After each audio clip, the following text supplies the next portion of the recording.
Hello everyone, I'm Stefan Marceau. Today on NanoCruising, we're catching back up with Perry, the mind behind the Ocean-Capable Small Sailboat. When we last spoke, the boat was still a bold idea taking shape. Now, it's been to sea. In this episode, Perry shares what happens when theory meets reality. We talk about what surprised him, what worked better than expected, what still needs refining. It's a thoughtful look at small boat experimentation, progress, and the value of testing ideas the hard way. Let's dive in.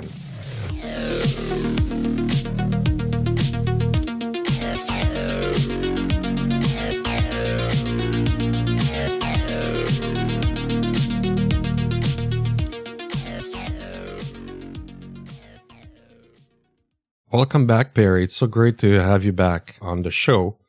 Perry, now that the boat is real and moving through the water, what's the biggest feeling you had the first time she sailed under her own power? It was kind of like a feeling of being, like surprise that this thing I'd been working on for so long is finally done, and it's actually moving through the water and behaving pretty nicely. So yeah, it's, I guess a little shocking that it finally happened. Yeah, it's amazing. Actually, I've watched the sea trials. It's pretty impressive. I didn't expect it to be that good. I don't know if it's me or what, but she's behaving really well. Especially, I saw the tacking that you did under the bridge with really short space. So that was impressive. Yeah, she can tack pretty well through the wind, and I hadn't sailed a cat boat before. It's basically like a modern cat boat, right? So I don't know how well they typically perform tacking, and there's no jib or anything, but it works well. As long as I've got a little speed, she'll go through a tack. And I think most surprising was even the first launch I did, which was just on a calm lake, how stable the boat is. And I expected more heeling over, but it's really very stable. And even just, it's got the twin steel keels, and I think there's something like 24 pounds each. Mm-hmm. They don't have lead attached yet, although that's planned for the future. But even just those two steel keels really add a lot of stability, I think. That's impressive. And so when you're doing your sea trials, and I guess you're going through it and you say, yes, this was worth it. Yeah, it was worth it. Yeah. Yeah, definitely. I built, it's a funny little boat, but it's exactly what I had in my mind, and kind of modeled out of cardboard, and that was what I wanted, and it just came to be over a couple of years in the garage. Right, a couple of years. How many years has it been now? It was 3 years and 10 months before I launched her in the lake. That's actually pretty impressive. People don't realize how much work building a boat is. It's actually three years for a boat like this. Very detailed. You've detailed it so well, so it's actually really good. Yeah. So I record all the video, which takes some time, and the way I work, I think I have spurts where I'm very productive, and then I might have a month or two where I get lazy and and I only do a couple little things, and then I'll feel productive again and get back to it. And so it wasn't. And plus, I work full time, so right. That's how you get 3 years, 10 months, I think. Yeah, I can relate to the lazy part, definitely working full time. Mm-hmm. So let's talk about the sea trials a little more. So about the performance standpoint, is there anything that impressed you within the sea trials? Or I guess you're just starting the sea trials. You probably got a lot more planned, I would think. Yeah, I think I've been on 4 or 5 sails. And so as I mentioned, I was impressed with the stability. And another really impressive thing was how well she'd track. Even from that first outing, I built a balanced rudder. So I forget what it is, but something like 15 to 20% of the rudder is forward of the pintles. Okay. And so the pressure needed on the tiller is very light. Right. And if I just leave the tiller in the middle along the center line, I could walk up to the bow, and shifting the weight on the boat doesn't seem to change the course a lot. And you could leave the tiller and for 30 seconds to a minute, she just seemed to stay on track, whether it's beam reach or close hauled. And so that was also kind of surprising too, because I'd had like a heavy Cape Dory 31 in the past, and you couldn't leave the wheel for a second. It would, turn up, and I always had so much trouble trying to balance that boat. Mm-hmm. And so this was kind of surprising to me. Yeah, I've seen that too. I was actually impressed by that because I can't do that on my Potter 15. I can't leave, I have to put a bungee cord to hold it a little bit and do something else, because otherwise, it'll go all over the place. It's incredible. So that's a great feature you've built in, and that's so important. That's so good. Yeah, that's nice. And you're making some adjustment and fine tuning based on your sea trials. And what are some of those? Well, we could talk about things that weren't great. Okay. And I know, like after the first outing, I added a tiller tamer so that the tiller wouldn't so easily swing around. But that's pretty easy to do. Mm-hmm. But she is a bit slow. I actually did a offshore trip of 110 nautical miles like a week and a half ago, the first big one. Saw that, yeah. Well, I saw your track. I think you Patreon. probably saw on social media. Yeah. So the last video I released was just her first outing in the Atlantic, which was probably 5 hours or so. Right. But you did like outside the inlet. You did a 110 miles or something, right? The big one. Well, yeah. So like 2 weeks later, or a week or two later, I did a larger outing from Beaufort, North Carolina to Southport, North Carolina, and I had put the boat in the water and returned the car and trailer home to my home, and then got a ride back to the boat at an anchorage. And I'd taken 2.5 weeks off work, and my plan was just to go straight off to Bermuda. Oh, wow. But yeah, and I just wanted to go for it. And wow. I had the boat loaded with 18 gallons of fresh water and 2 weeks of food. But as soon as I was put in the water in Beaufort, I got pinned down by these strong winds, like over 20 knots for 3 days. And so I stayed at anchor, and I kind of sailed to a couple different anchorages, but it was too windy really to leave. And then started eating into that vacation time. And so I said, well, I want to do something. So I had a couple good days where it was like 12 to 15 knots of wind, and I sailed the 110 nautical miles around Frying Pan Shoals and into Southport, near North Carolina. Wow. And I kind of ran out of time. I didn't really have time to go anywhere far after that. Strong winds were coming again, a bad forecast. So I ended it there. It was also very cold. But so I was going to say the negatives. I built this, opportunities for improvement, I call it. Yes. Yeah. She has like a Bermuda rig, right? Right. Just a triangular sail. And it's only 79 square feet. So on that trip, I had a nice wind, and over 12 hours, I averaged 3 knots. So it's pretty slow. And I think, her hull speed design is probably only going to be somewhere between 4 and 5 knots. Right. But I'd like to have, at least 4 knots. And I think her sail area is a bit small. Okay. So that's one thing I'd like to fix. And I think if I change the rig to a balanced lug rig, I can increase that 79 square feet to 110. Right. With a more kind of square shaped sail.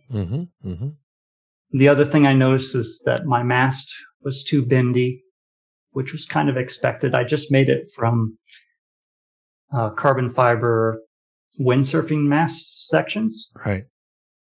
And I basically took like a full windsurfing mast and then about a half of another lower section of a mast and put them together to get 21 feet.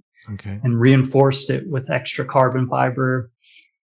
But it still was a bit bendy, which did a nice job of, just shedding off gusts, right? Right. But in a strong wind over 15 knots, it really made me worry a little, and it's, kind of creaking and bending over. I think it needs to change. So it's a good experiment. It did get me on the water quickly, which was what I wanted. Yeah. But if I can go to this balanced lug rig, I can go to a shorter mast, about 18 feet, and make it stronger and thicker. Because a windsurfing mast is like 50 millimeters max. Mm-hmm. And so I can put in a thicker mast and shorter. So it'll be stronger. Right. And pretty easy. Well, yours was actually pretty easy to handle as it was so balanced lug is also known to be, easy to handle on the water, which is great too. Yeah, because the design I made was the spinning mast to furl the sail. Mm-hmm. And I had a lot of problems with that as well. I could make it work by spinning it by hand. And I could kind of unfurl it okay. That's easier than trying to furl it. But if the sail had any pressure on it at all from wind, the bearing just got, too tight, pushing against the upper bearing. Okay. And it just wouldn't spin smoothly. It's too much pressure. So I had to completely let all the wind out of the sail and then spin it by hand. And then the sail's flogging and the main sheet would, knot up in that way. And then if it knots up too much, you might get in a situation where you can't furl it. And so I think just that didn't work out as well as I hoped it would in theory. Well, that's okay. It's actually good that you find all these things before you're too far offshore and test all that out, right? So that's fantastic. And the balanced lug rig I'd like to go to, I would copy like the Paradox sailboat, which has a boom with a drum on the forward end, and you can spin the boom. You just ease the top sprit, and you can spin the boom and furl it around the boom. I think that's really cool. It should be much easier to make the boom spin freely than the mast. Right. Yeah, that's a good idea. I like that design too. I've looked at it a lot. It's good design. Good. Yeah, me too.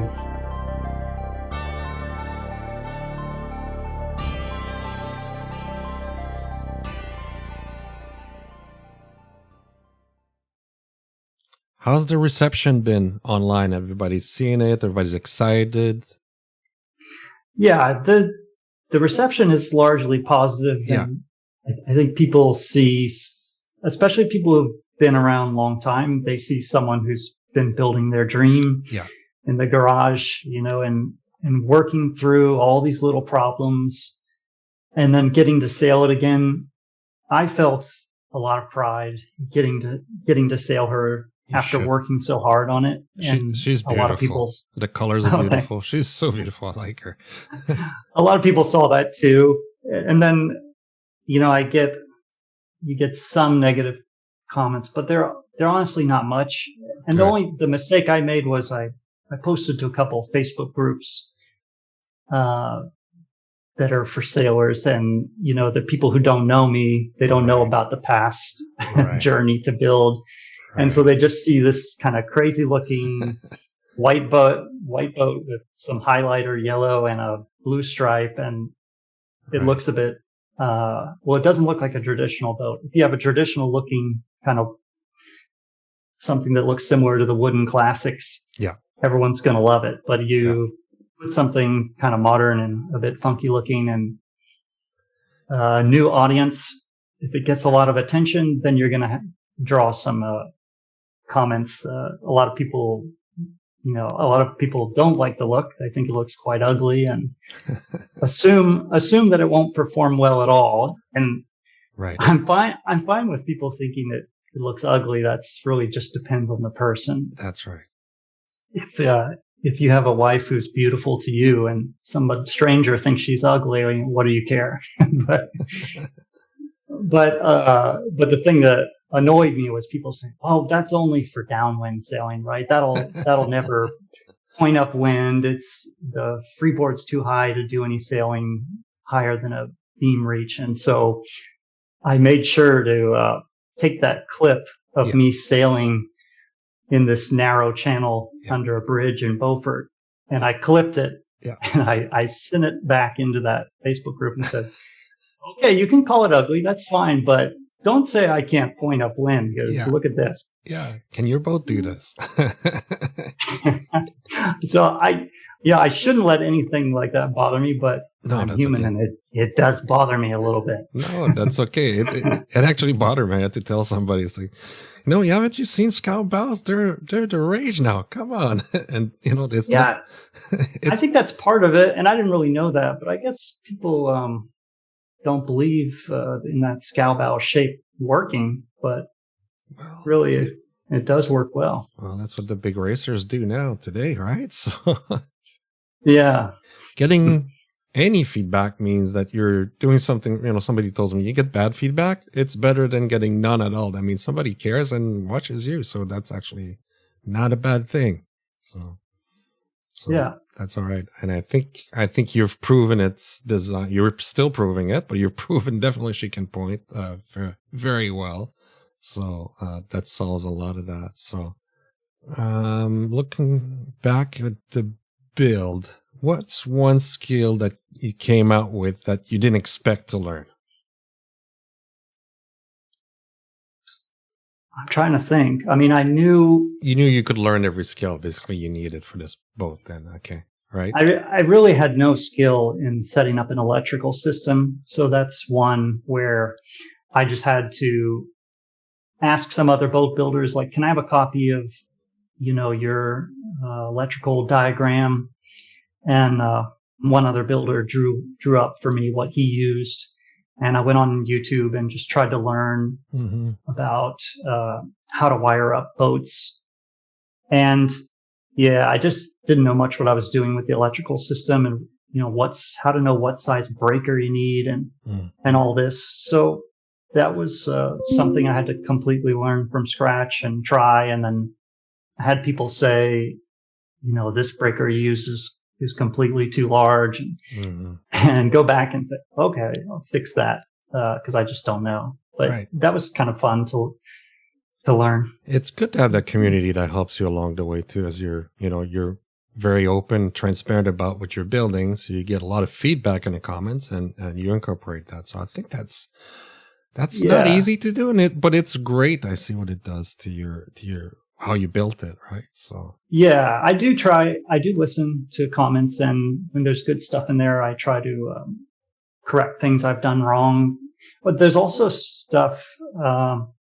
It's a lot of people just say, I think a lot of people worry too much about some things, and in the beginning, I would take it more to heart and be like, oh, I have to be really worried about that too. But then as I continued working and building the boat, I allowed myself to be like, well, no, I'm not worried about that. And I'm not going to let it dominate my thoughts and slow everything down. You can't just do a couple steps forward and a step back every month. Sometimes you just got to charge ahead and do what you thought was right and get her done, Yeah, you did get her done, so that's amazing. And you changed the design from the original design a little bit, and did that work true what you thought? I guess the twin keel is the big one, right? That yeah, the twin keel is the big one, and they don't pull up into the boat, so like dagger boards. And my feeling was, this is like for long journeys, and I don't mind too much the problems that it brings, them being permanently down. It's going to save me space inside, which will be more more space for stores and stuff. Right. And so that is a compromise. I wonder now if maybe it would be better just to stick with the single keel that could raise, because it would be so nice to not have the boat have to sit an extra 2.5 feet on the trailer, And when I launch it, I have to do this kind of funny looking operation where I chalk the trailer at the bottom of the ramp. I hook up a 20-foot tow strap, and then I move the car up, and then I back the trailer all the way underwater and let it float off. and then pull it back up and rehook it back up to the Right. boat. So, maybe the way it is now is cool. I like it, but also maybe it would have worked just fine if I'd have had like a raising centerboard and not twin keels. Maybe just one keel is easier than two. But these are all kind of maybe things. I don't know because I didn't build that boat, But you build a boat that's got pretty good space, I see. I mean, I think, I've seen similar size, like this Beluchon, maybe a little smaller, but Beluchon looks a lot smaller inside than yours. I've seen you and your son sleeping in yours, and it seems very roomy. Beluchon is the same 14 feet long, and I believe it's the same 6 feet wide. Is that right? It looks so tiny inside. When I saw it, I thought it was, 4.5 feet wide, but I believe, I could be wrong, I believe that they're the same beam, 6 feet. But I do get a bit more inside volume, not having those twin keels that raise up. Right. And he started, the first iteration that he went around the world in was just a single keel that did not raise. Right. It was when he finished the first journey that he came back and made twin keels. That's right.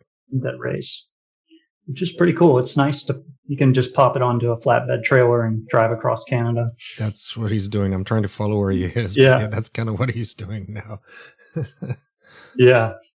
How are your kids liking it? So I saw your son in there and they're enjoying it.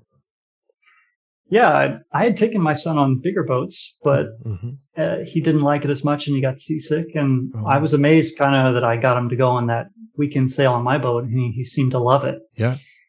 And he was like, it's cool. It's like our own little apartment on the water or something. And you get out of the wind in that cabin, and it's enough room in there for an adult and a child to sleep. Yeah. You could do 2 adults, but you'd be like shoulder to shoulder, it'd be a bit tight. Yeah. That's great. But he had a lot of fun, and my daughter wants to go too, but now it's getting a bit cold for that. Right. So unless you go further south, you can trailer this anywhere, right? So that's the nice thing about that. So. Yeah, my next plan is, I was so cold the last time I went out. I thought, okay, I think that's it. It was a low of 39 Fahrenheit. Okay. And I was just freezing in the morning. And the problem I learned on this boat, I was on it for a week. And if it's really cold, there's no way I'm going to strip down and bathe. No. And I've gotten used to my, once a day shower. So that was a little bit of a sad thing, as feeling so dirty for a week in the boat. And if it's warmer and it gets dark out, then it's easy to go on the aft deck and just quickly bathe. Right. Yeah, that's not a problem. But in the cold, I learned you're just going to have to deal with being a bit dirtier. But my next plan I'm thinking of is this coming spring to trailer her down around Miami, because I have a friend. There's a Patreon member, actually, and the guy does metal fabrication work for me sometimes. And he lives down in the Miami, Fort Lauderdale area. Right. And he had room for the trailer in his yard. So I thought, I could just drive down there on the next vacation and launch and park the boat there and go to either the Florida Keys or the Bahamas. Right. Yeah, that'd be crossing the Gulf Stream, which would be a good challenge, I guess, right? It's a... Yeah, it's been like 14 years since I was in the Bahamas on my own boat. So it'd just be a really fun adventure and a great video to do in the boat. Yeah. So you think she's good at handling, she's got a good blue water ability then. You're pretty confident in her. Yeah. Yes, I'd trust her to go across the Gulf Stream into the Bahamas. And nice. I was really impressed sailing that offshore course from Beaufort to Southport.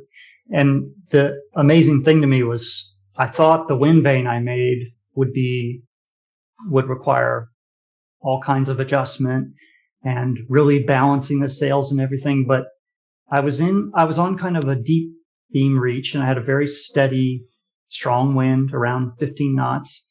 and I set it up at sunset. I made my final adjustment at sunset, and then we had 13 hours of darkness. And when the sun rose again, I'm up every 30 minutes checking on everything all night. But it stayed right on this planned course line that I had on my phone on the charts. And it just stayed right on this line, and I didn't have to adjust it until the sun came up. And I was just really shocked at that. That's amazing. Wind vanes to me are building your own, especially. It seems like a bit of a black art, but you, Belushon, you successfully built some, and they work fantastic. So maybe I need to build. Yeah, and for listeners who haven't seen it, it's just a simple wind vane air paddle, and then rigidly attached to one disc below, and then another disc below it spins freely, and you just drop a pin between the two discs. And when you do, the lines going from the lower disc lead to the tiller. And so basically, if you go off course, it's just super simple. It pulls on the tiller in the opposite direction and brings you back. Nice. I have to see it to understand. That sounds great. That's the kind of the easiest I can try and explain it without being able to show any images.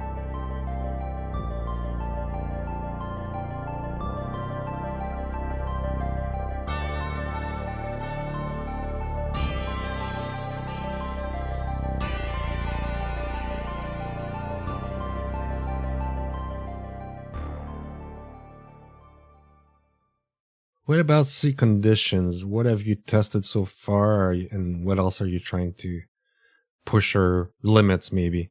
Safely, of course.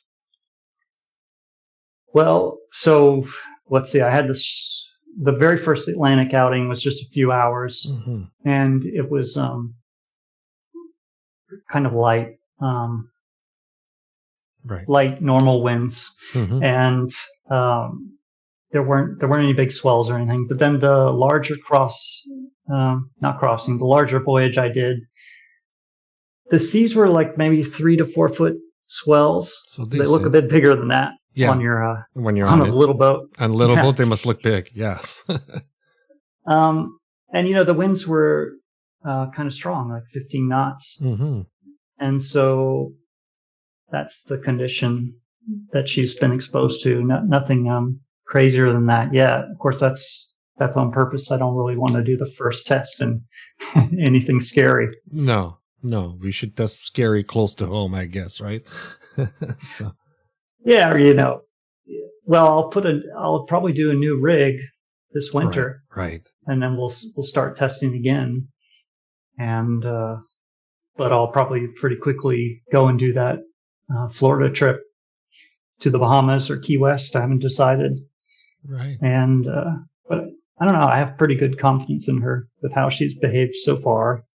Nice. And these little boats, they if you have a large swell, they just a larger boat will have more inertia and kind of crash into it and be really affected. But a smaller light boat is like a seabird, right? It just raises up on the swell and glides over it. And so I think they have that kind of advantage of just lifting up with the swell and not getting pushed around by it as much as a heavier boat might. Like a cork, right? That's the idea. Yeah. I think Bernard Montessier said something about, he had a big heavy boat, but he said it's like a sealed up oil drum, and the waves aren't going to affect it as much. It just floats up over the waves. And if you seal it up nicely, you're not going to get a lot of water intrusion and stuff.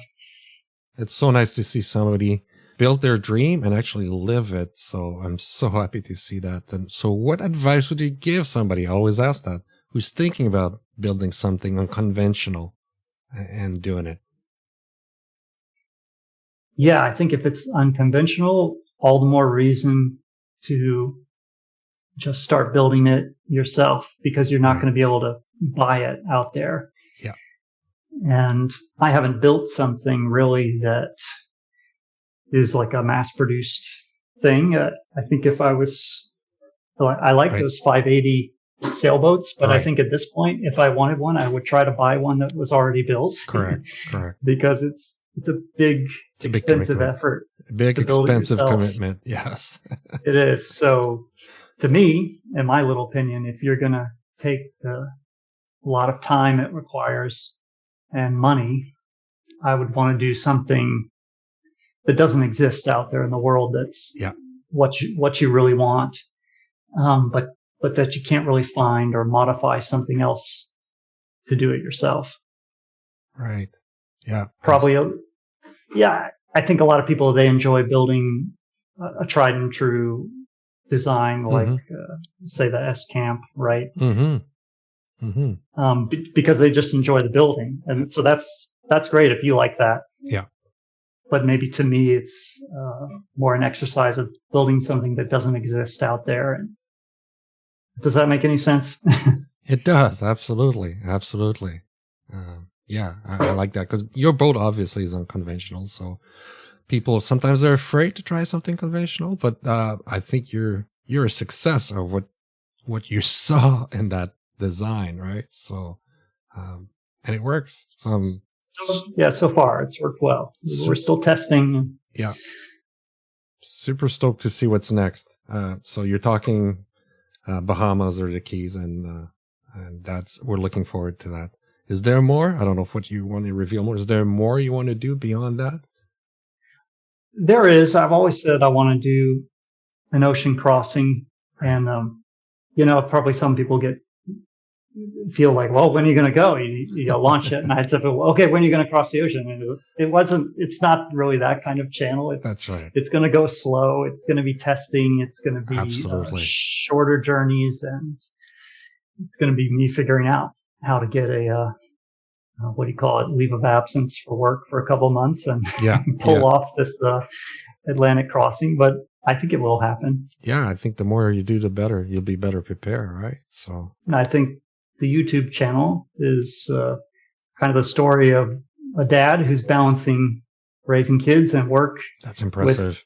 With building the unique boat he wants, right? And then testing it and eventually crossing an ocean. And at the end, you'll be able to see the whole thing from the start, which is what I wanted. Yeah. It's great that you documented for everybody else too. That's really good. What's your family saying about this? Your close family, extended family. How do they see it?